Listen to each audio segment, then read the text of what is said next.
Nós vamos, desta semana para frente agora, compartilhar alguns momentos da vida de Jesus, especialmente Jesus.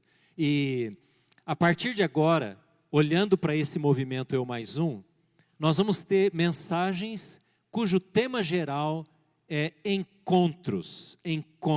E hoje é a primeira mensagem nos inspirando para ter encontros preparados por Deus, com pessoas preparadas por Deus nas próximas semanas. Amém?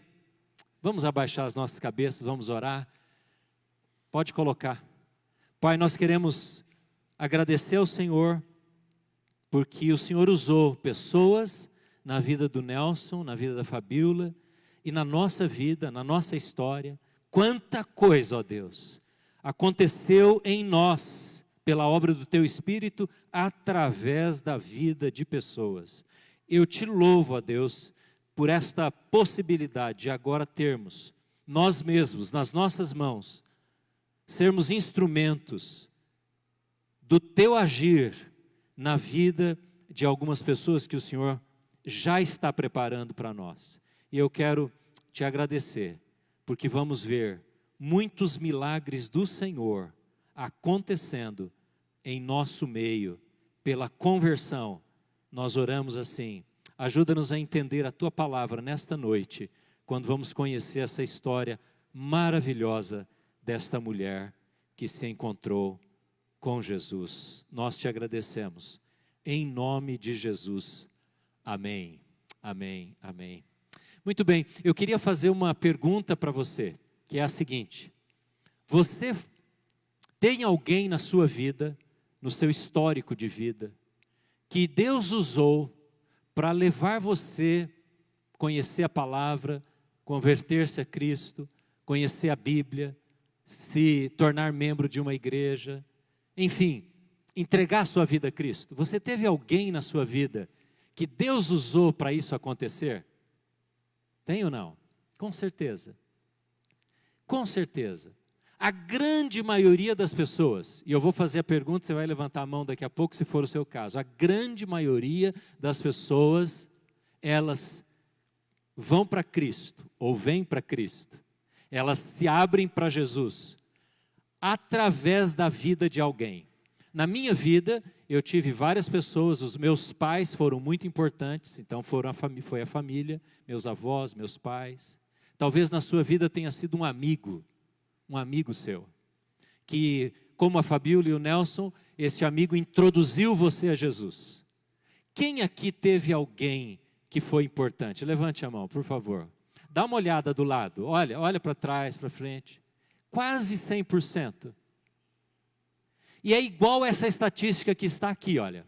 Olha esse slide, você vai ver que esta pesquisa que foi feita por um instituto muito sério, ela mostra que 50% das pessoas, elas se convertem por um membro da família. 50%. 30% das pessoas se converte através de amigos. Por isso, tanta gente levantou a mão aqui. Então, 50 mais 30 dá 80%. Esse círculo aqui embaixo, semicírculo, vermelho, é a porcentagem de pessoas que se convertem por familiares influenciarem. E ali do lado direito, lá em cima, através de amigos. Você soma as duas porcentagens, praticamente 80%. É o reflexo daqueles que levantaram a mão aqui, a grande maioria. E tem outros meios, outras razões. Então tem televisão, tem rádio, tem livro, tem às vezes um Novo Testamento que é dado para a pessoa.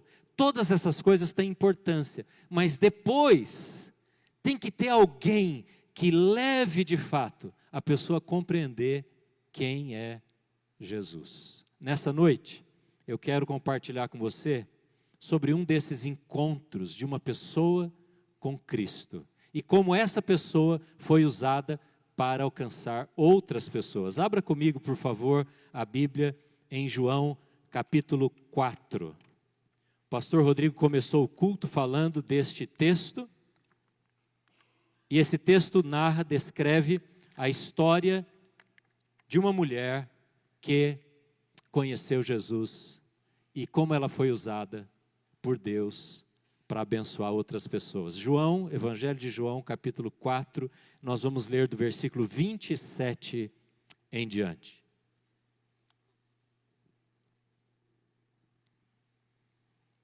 João, capítulo 4, versículo 27 em diante, diz assim: naquele momento, os seus discípulos voltaram e ficaram surpresos ao encontrá-lo conversando com uma mulher. Mas ninguém perguntou: que queres saber? Ou, por que estás conversando com ela? Pare aqui por enquanto, por favor. Você já viu aqui que é um encontro de Jesus com uma mulher, como eu disse. E os discípulos, quando essa mulher começou a conversar com Jesus, e também vice-versa, não estavam presentes, eles haviam saído.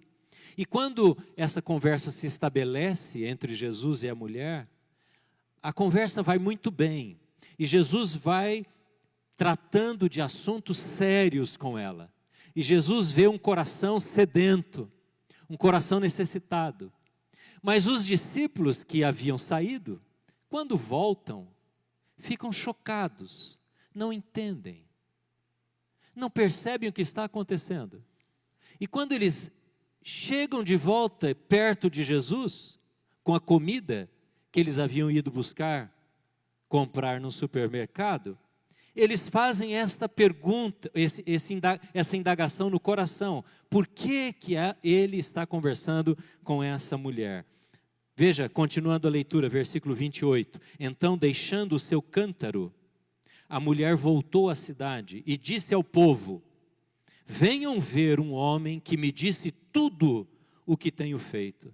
Será que ele não é o Cristo? Então saíram da cidade e foram para onde ele estava. Enquanto isso, os discípulos insistiam com ele: mestre, come alguma coisa. Mas ele lhes disse: tenho algo para comer que vocês não conhecem. Então os seus discípulos disseram uns aos outros: será que alguém lhe trouxe comida? Disse Jesus: a minha comida é fazer a vontade daquele que me enviou e concluir a sua obra. Vocês não dizem: daqui a 4 meses haverá colheita? Eu lhes digo, no entanto, abram os olhos e vejam os campos, eles já estão maduros para a colheita. Aquele que colhe já recebe o seu salário e colhe fruto para a vida eterna, de forma que se alegram juntos o que semeia e o que colhe. Assim se torna verdadeiro o ditado: um semeia e o outro colhe.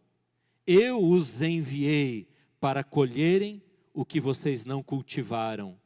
Outros realizaram o trabalho duro, árduo, e vocês vieram a usufruir do trabalho deles. Muitos samaritanos daquela cidade creram nele, por causa do seguinte testemunho dado pela mulher. Você pode ler comigo em voz alta qual era o testemunho da mulher? Ele me disse tudo o que tenho feito. Está entre aspas. Ele me disse tudo o que tenho feito. Esse foi o testemunho da mulher. Assim, continuando no 40, quando se aproximaram dele, os samaritanos insistiram em que ficasse com eles. E ele ficou com os samaritanos 2 dias. E por causa da sua palavra, muitos outros creram. E disseram à mulher: agora cremos, não somente por causa do que você disse, mulher, pois nós mesmos o ouvimos e sabemos que este é realmente o Salvador do mundo. Irmãos, esta mulher é uma conversão muito improvável. A história dessa mulher, toda ela é cercada de uma improbabilidade, quase uma impossibilidade, dificuldade de uma conversão. Você sabe quem eram os samaritanos? Essa mulher era samaritana. Os samaritanos eram um povo misturado, bastante rejeitado pelos judeus. Porque os samaritanos eram, na verdade, descendentes dos judeus, mas que muitos séculos antes haviam se misturado por causa de casamentos, de mistura cultural, de mistura religiosa com outros povos.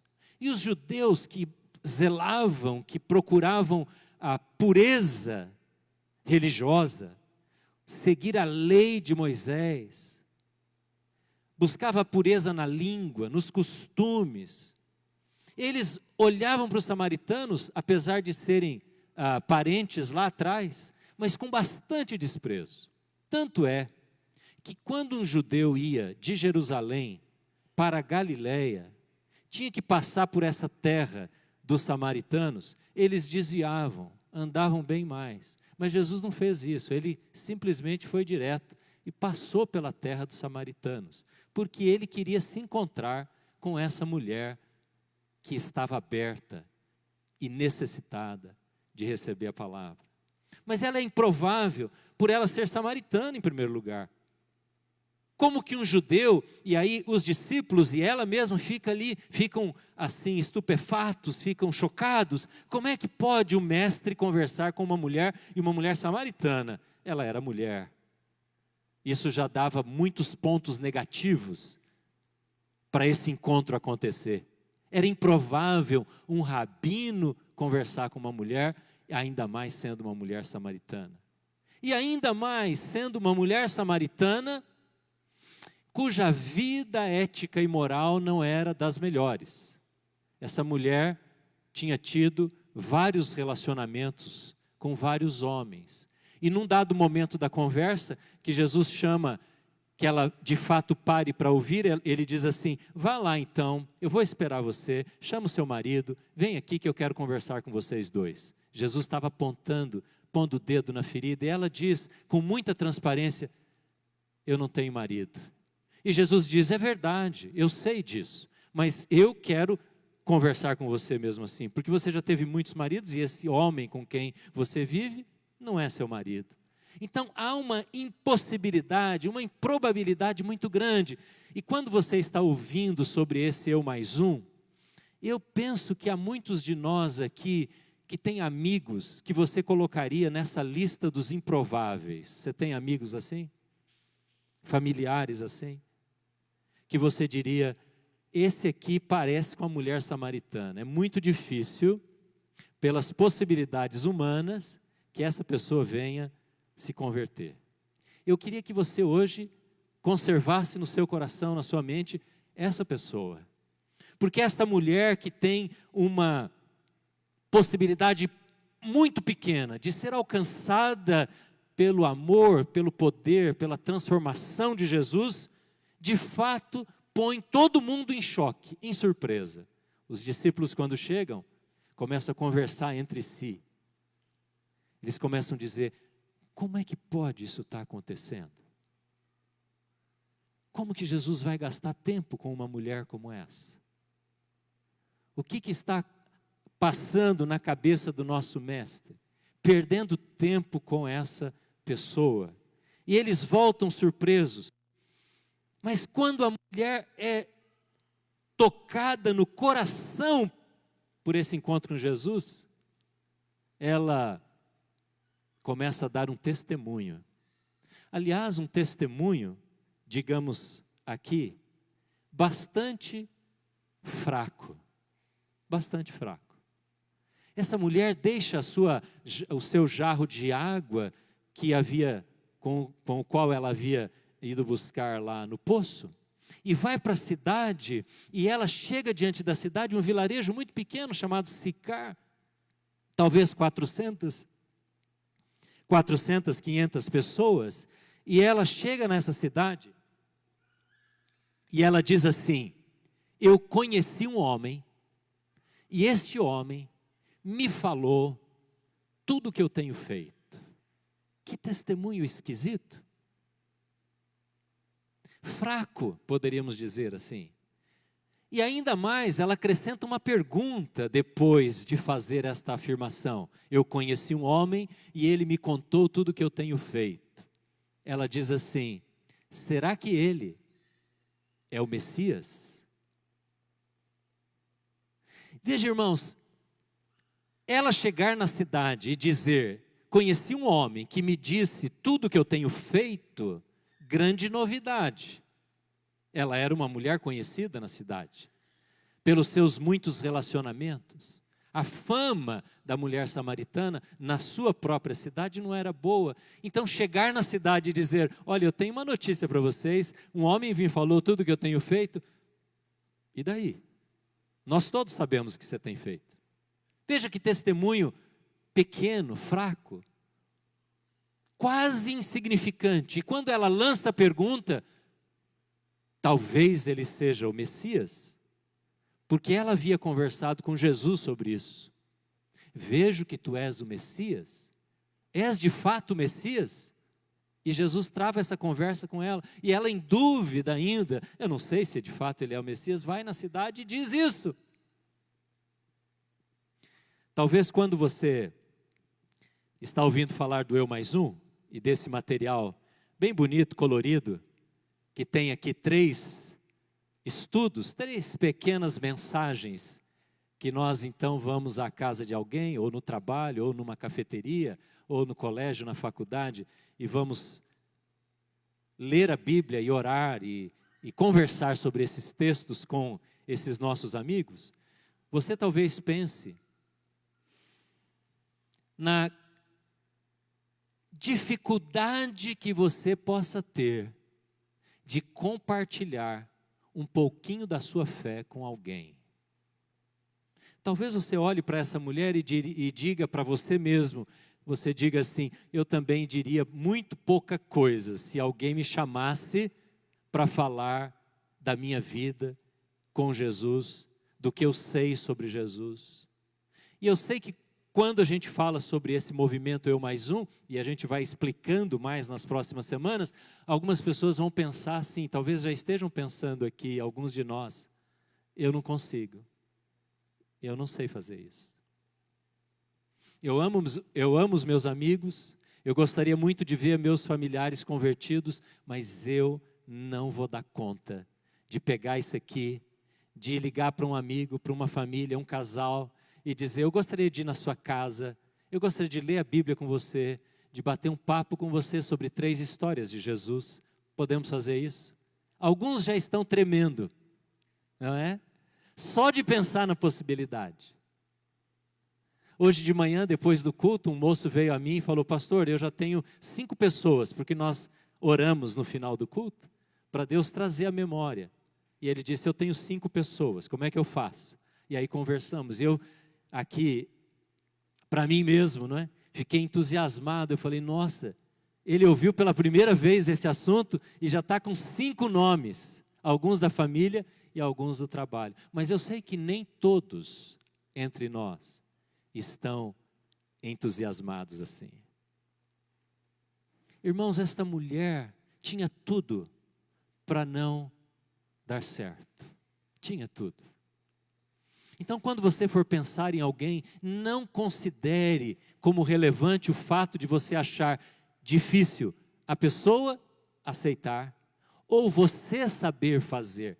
Deixe Deus trabalhar na sua vida, amém, irmãos? Deixe Deus agir, ore, a sua função é ir, como Jesus foi para Samaria, e Deus havia preparado alguém, o Espírito Santo fez uma mulher sair do seu vilarejo e ir no poço, e ali se encontra com Jesus, aqueles encontros preparados pela mão divina. Sabe que horas essa mulher foi no poço? Você sabe que horas era? Quando esta mulher saiu da sua casa e foi pegar água, nos primeiros versículos deste capítulo fala que era a hora sexta, em algumas Bíblias. Na minha Bíblia, fala ao meio-dia, porque as horas começavam a ser contadas às 6 da manhã. Então, 6 mais 6, 12. Meio-dia. Agora pergunto a você, por que que uma mulher sai num sol escaldante do deserto, meio-dia, com uma lata d'água na cabeça, lá vai Maria, lá vai Maria? Por quê? Porque esta mulher não queria ser vista, provavelmente. Esta mulher não queria ter contatos com pessoas. Então, ao invés dela ir bem cedo, ou bem no final da tarde, como era costume, porque a temperatura era um pouquinho menor, ela vai meio-dia, justamente para não encontrar ninguém. Mas lá estava Jesus.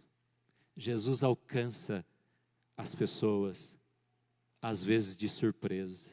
E o que acontece com ela é que depois deste encontro, ela muda a sua prioridade.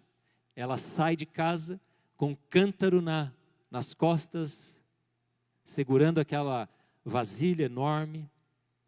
Ela enche de água, ela conversa com Jesus, mas quando Jesus se revela para ela, ela deixa o cântaro, abandona a sua prioridade e vai de volta para a cidade.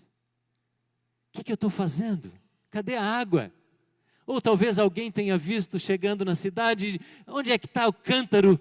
Muda a prioridade, muda a perspectiva, o interesse, quando alguém se encontra com Jesus. Amém, irmãos? Você muda a maneira de viver. E às vezes essa mudança gera dificuldade.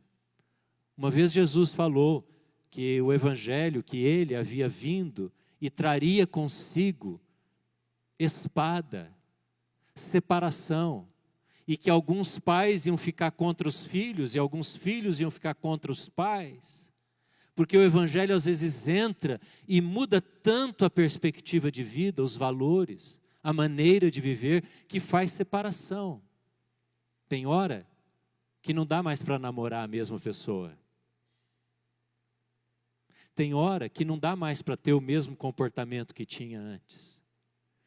Tem hora que quando Jesus vem na vida de uma pessoa, as amizades se afastam, porque as prioridades deste foram alteradas. E a vida desta mulher é transformada. E é interessante que esta prioridade mudada na vida dela, e agora não mais a água é o bem mais importante, mas o bem mais importante é ir de volta à aldeia e contar para as pessoas, falar para as pessoas.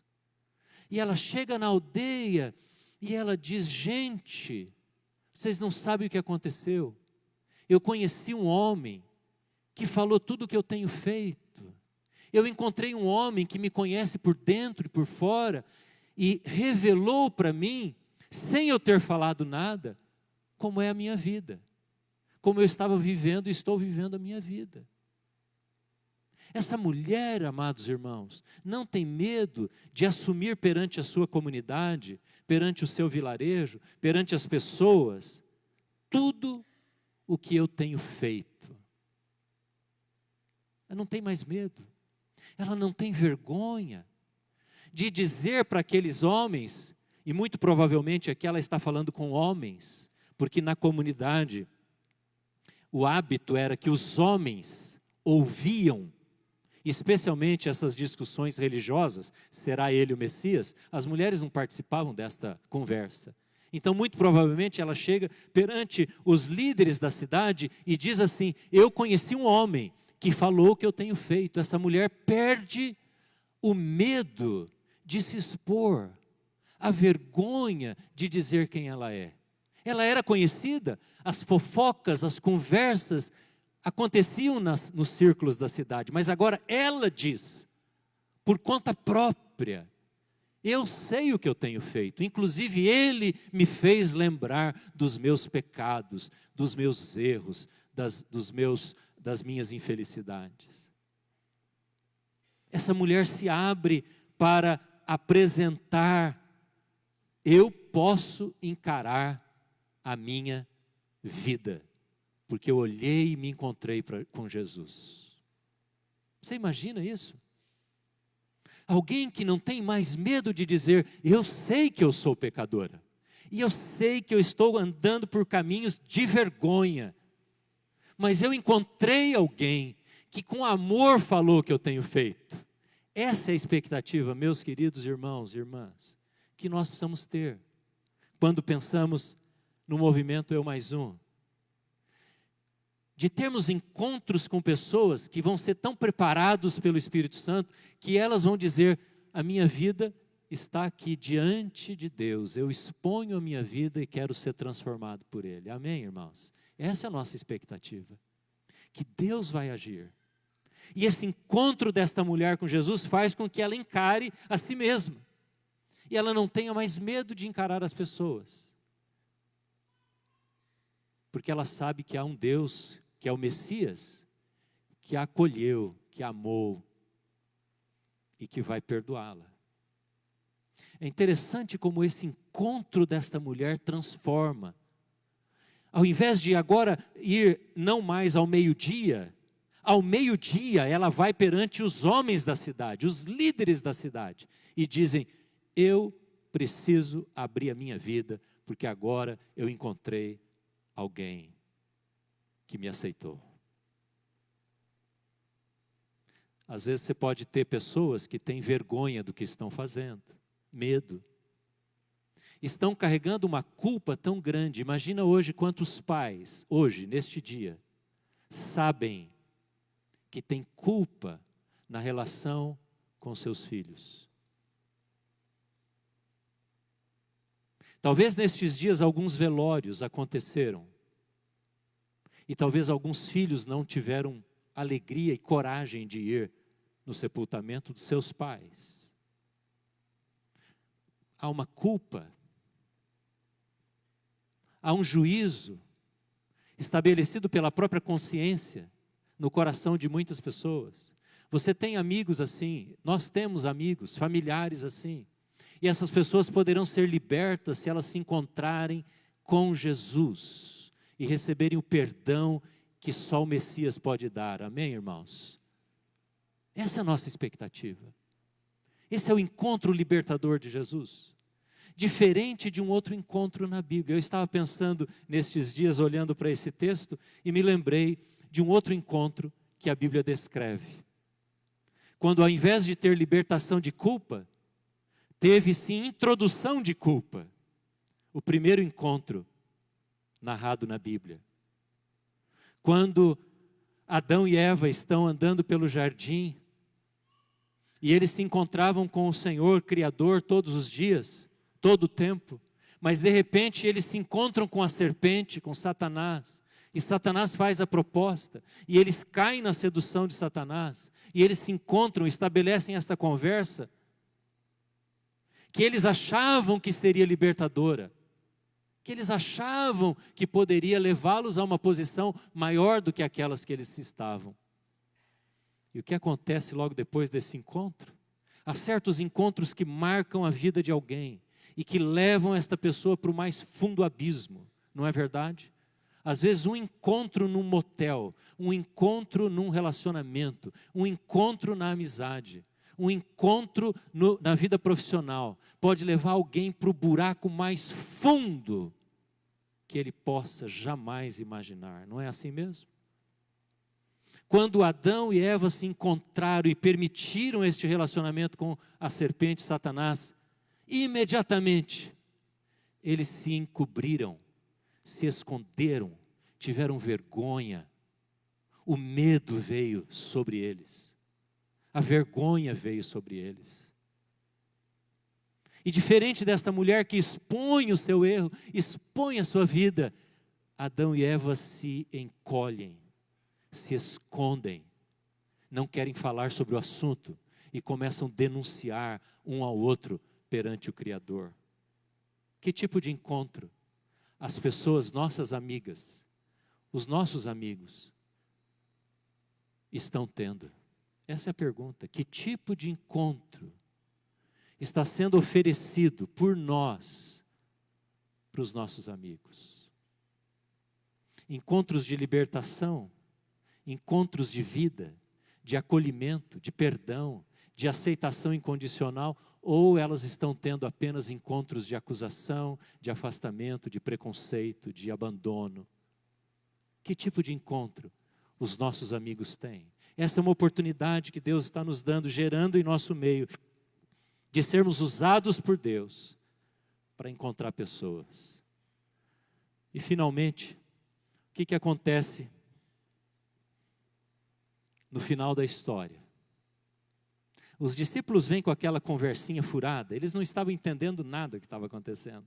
Sabe alguém que olha uma situação espiritual, mas ele só enxerga com os olhos da carne? Eles só estão pensando em comida. É interessante isso.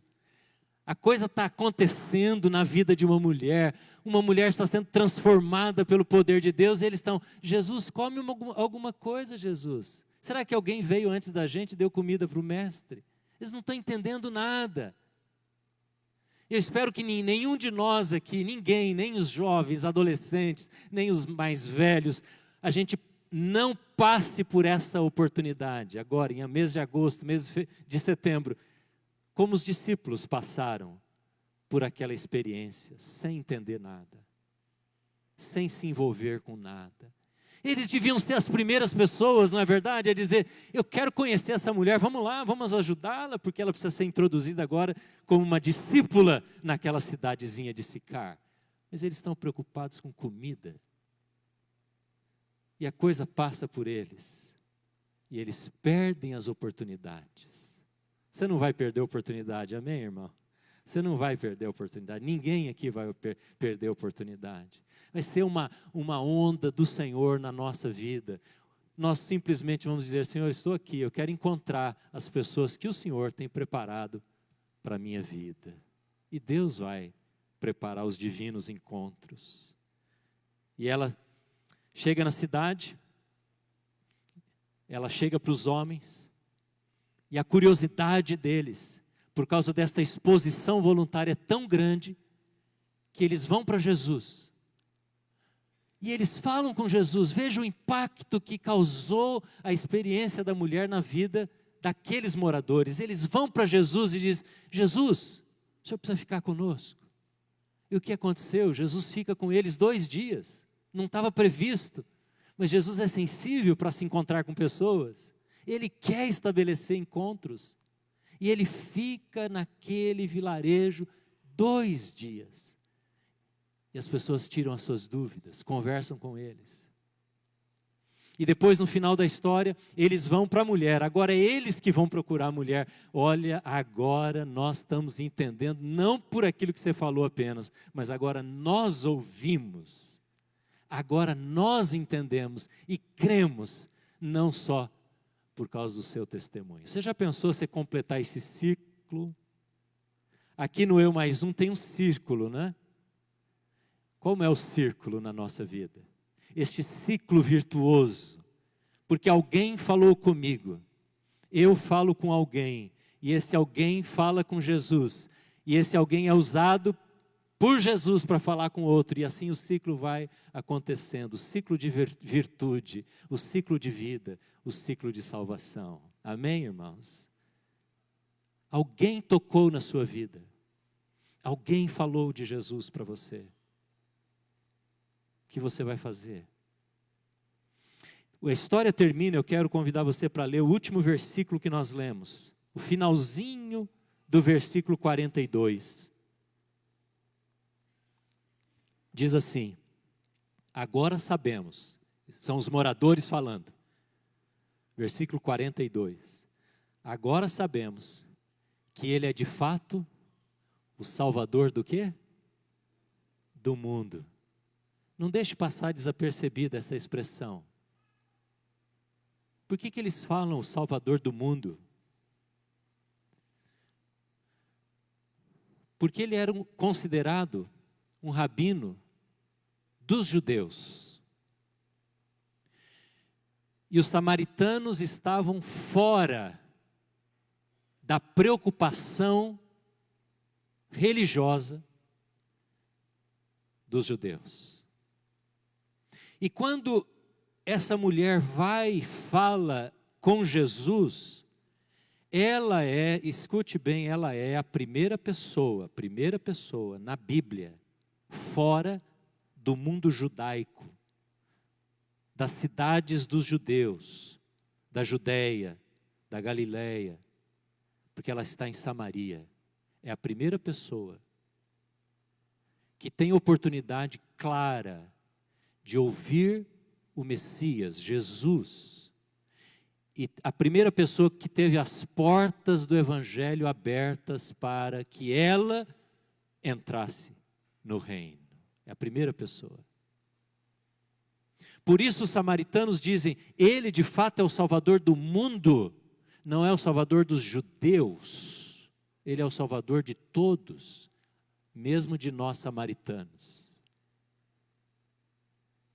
E eu me lembrei que o mesmo João, que escreve essa história aqui que nós estamos lendo, é o único discípulo, ao escrever os livros dos evangelhos, que traz um detalhe muito interessante. Você sabe o que estava escrito numa placa em cima da cruz de Cristo? Sabe o que estava escrito ali? O Filho de Deus, ou Jesus, o Filho de Deus, Rei dos Judeus. Jesus, o Rei dos Judeus. Só que João, quando conta essa história, ele dá um detalhe que os outros, Mateus, Marcos, Lucas, não dão. Esta frase estava escrita 3 vezes na cruz, em 3 línguas diferentes. Os outros não falam isso.